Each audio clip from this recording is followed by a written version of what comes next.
This is Tracy Bevington. I'm a licensed marriage and family therapist and the founder and president of a group practice called Pacific Marriage and Family Therapy Network. Today, I want to talk to you about EMDR. That stands for eye movement, desensitization, and reprocessing. It's a very popular therapy modality right now. And a lot of people kind of understand it, but not really.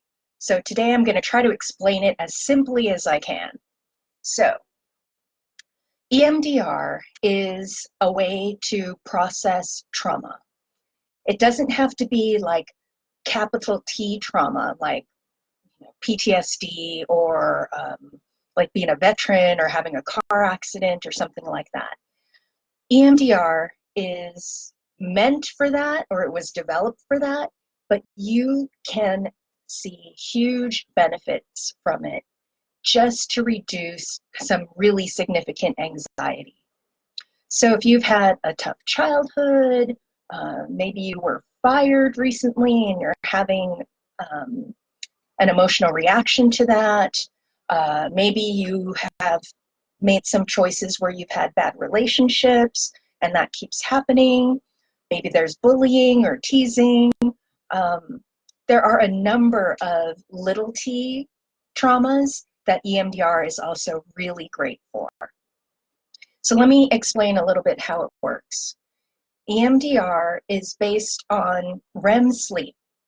So during sleep, there are kind of three-ish phases. So the first phase is light sleep, and that's where you're settling down and your body's starting to relax into sleep. And then you have deep sleep.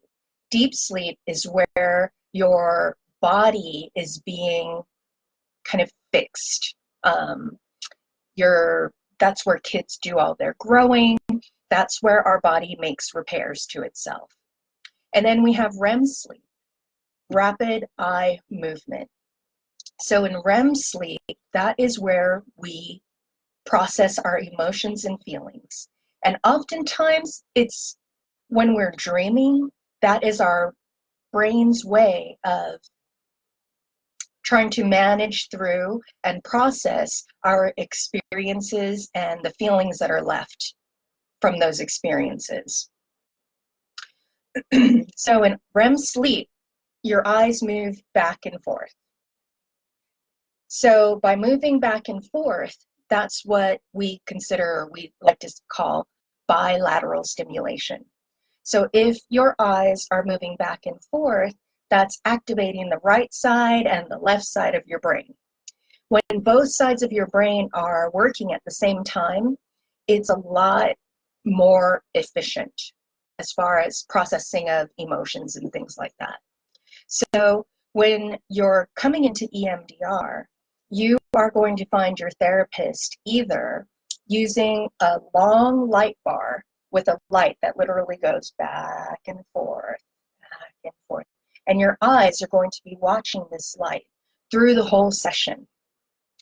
EMDR therapists also use these things called tappers. They are little electronic devices that you hold in your hand and it vibrates. Right, left, and you get to determine the speed and the intensity, whatever feels most comfortable to you. And that is going to activate your right and left side of your brain. And in many cases, the therapist can see your eyes moving back and forth while you're holding these tappers. Another way that a therapist might use EMDR is by tapping on your knees. So they'll sit across from you and they will tap right, left, and again, it's to stimulate the right and left side of your brain. When you are processing something in EMDR, it can happen really quickly. So it's important to work with an EMDR therapist that is very experienced and trained, because it's very easy to dive into an old feeling or that trauma. And it's not always that easy to learn how to resource for yourself. Resourcing is a way that you can calm your nervous system, you can calm your body, and kind of come back to present.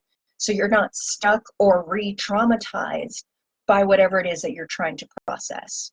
So oftentimes therapists will start with something that's a smaller target, something that's not too emotionally triggering, and then lead up to kind of the big thing.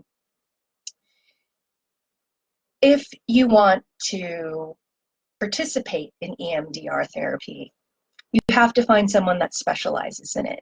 Not everyone does EMDR. And those that do are of varying experience. So please do your homework, check in and see if they've been fully certified or credentialed, how long they have been practicing EMDR, and ask them a little bit about their method and their protocol, because there are kind of more traditional ways of doing EMDR, and then there are a little more flexible ways of doing EMDR that might incorporate more somatic experiencing or other somatic-based modalities, especially for the resourcing. So once you go to EMDR, you will feel significantly better. It is fast-acting and very specific. It's kind of like, if you think about your brain as like a shelving unit, right? It's storage. Your brain is storage. And by going through EMDR, your brain is going to pick up this thing that you're usually not able to place. It's like, well, does it go on this shelf? I don't know. Maybe it goes on that shelf. Because the experience was so traumatic or made such an impression, your brain doesn't exactly know where to place it in this storage unit. So EMDR takes that memory or that feeling or that experience and repackages it in a way that the brain can put it on the proper shelf. So it takes this thing, opens it up, and then says, oh, okay, that's where it goes. And then it places it on the shelf. And from that point on, it will not be as triggering as it used to be. I myself have done EMDR, and it's pretty amazing. So if you're interested in finding out more about EMDR, we at Pacific Marriage and Family Therapy Network have a couple of therapists that practice EMDR, and we're very happy to talk to you about it, and we're very happy to schedule appointments for you. So if you're interested in contacting us, please see the link at the top of the page. If you have a comment or question about this, please leave the comment or question, and I'll do my best to get back to you as soon as I can. Once again, I'm Tracy Bevington with Pacific Marriage and Family Therapy Network. Thank you for joining me, and I hope you have a great day.